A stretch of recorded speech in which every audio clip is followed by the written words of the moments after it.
আসসালামু আলাইকুম। গতকাল রাত ১টা বাজে আমাদের এই গরুগুলো হাট থেকে এসেছে। আর এইসব গরু এসেছে আমরাই কাপাসিয়া গাজীপুর থেকে। গরুগুলো প্রচণ্ড রোদে সারাদিন হাটে দাঁড়িয়েছিল, তাছাড়া গাড়িতে ছিল ৫ ঘন্টা। গরুগুলো ছিল খুবই ক্লান্ত, হাত পা একদমই চলছিল না।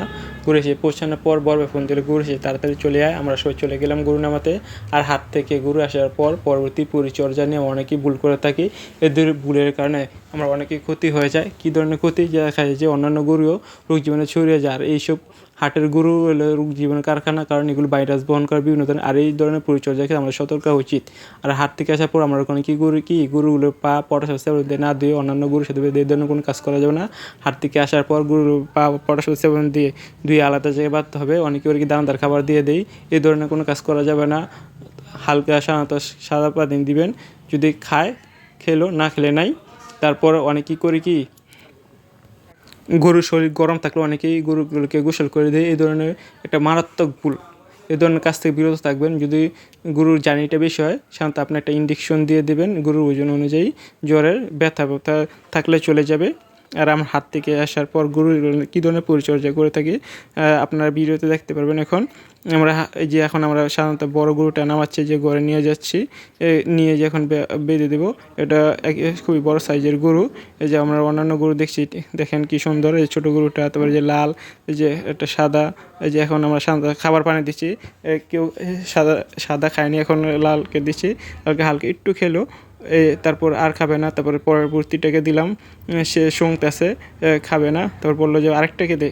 তারপরে ওই পাশে গরুটাকে দিলাম, সে শুয়ে রয়েছে, খুবই ক্লান্ত, চলতেছে না। এখন আমরা আর খাবার পানি দিব না, যেহেতু আর কেউ খেলো না। এখন হাত পা পরাশর সাবুন দিয়ে ধুয়ে দিব।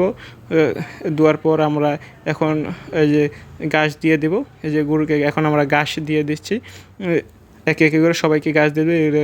সাধারণত হেলেঞ্চা ঘাস, আমরা অনেকেই এলামচা বলে থাকি। যে গরু অনেকেই খাবে, অনেকেই খাবে না। যদি তোর খিদে থাকে অথবা ক্লান্ত থাকে, হালকা খেলে খেতে পারে, নাও খেতে পারে। যে দুইটা শুয়ে আছে, আরেকটা দাঁড়িয়ে আছে, দুইটা দাঁড়িয়ে আছে, দুইটা শুয়ে আছে। এই যে সবাইকে এখন আমরা এলামচা গাছ দিয়ে দিচ্ছি। এই যে একজন খাচ্ছে, আরেকজন খাচ্ছে না। এই ধরনের গরু পালনের ক্ষেত্রে খুবই আমাদের সতর্ক হতে হবে। এখন আমরা এই যে পরবর্তী গরুকে যেহেতু জার্নি করেছে খুবই, আমরা এখন ইনজেকশন দিয়ে দেবো গরুর জন্য। যেহেতু দুটো ছোটো গরু, এগুলো আমরা এখন 10 সিসি করে টাইমিক দিয়ে দেবো। গরুগুলো ক্লান্ত, কারণ হালকা যদি জ্বর থাকে, ব্যথা বোতা থাকে, চলে যাবে। যে ওই পাশের টোকে এখন আমরা 10 সিসি ইনজেকশন দিয়ে দেবো, কারণ যেগুলো হাট থেকে এসেছে সে ক্লান্ত, গরু লড়াচড়া খুবই কম করছে। এখন গুতাগুতি করবে না, দেখা যাবে যে আগামীকাল সকাল হতে হতে এগুলো শরীরে এক ধরনের তেজ এসে যাবে। তখন ইনজেকশন অথবা কাছে যাওয়া যাবে না, গুতাগুতি করে যে দেখা যাচ্ছে শোভা বেঁধে রাখছে। আর যেসব গরু চাউরা থাকে সাধারণত তাদেরকে শোভা বেঁধে দেয় অথবা নাক বিঁধে দেয়। আর ভদ্র গরু এই ধরনের কোনো কিছুই করে না। যেহেতু দেখা যায় যে লাল গরুটা বড়, এখন আমরা সাধারণত 15 সিসি এই যে টাইমিক দিয়ে দেবো। যেহেতু এইটা কিছুটা আছে শরীরের ব্যথা বোতা, এখন আমরা সবাইকে দিয়ে দেবো। তারপরে যে সাদাটাকে দিয়ে দেবো 15 সিসি টাইমিং। যে এটা শুয়ে আছে, এটা খুবই ক্লান্ত মনে হচ্ছে। এই যে এখন এই যে আমরা যে দেখেন 15 সিসি হচ্ছে কি না। এই যে 15 সিসি দেওয়ার পর এটা এই যে এখন ইন্ডিকেশন যেটা লাফ দিয়ে দাঁড়িয়ে গেল, এটা খুবই দুষ্ট দেখা যাচ্ছে। এটা ইনজেকশন তো ওষুধ খাওয়ানো খুব কষ্ট হয়ে যাবে। এখন সেই ঘাস খাওয়া লাগিয়ে দিয়েছে ওই ইনজেকশন দেওয়ার সাথে সাথে। এখন আমরা পরবর্তী পরিচর্যা করবো। পরবর্তী পরিচর্যা আমাদের এখন কাজ শেষ। এখন আমরা রশিগুলো চেক করছি, এখন চলে যাবো বাসায়।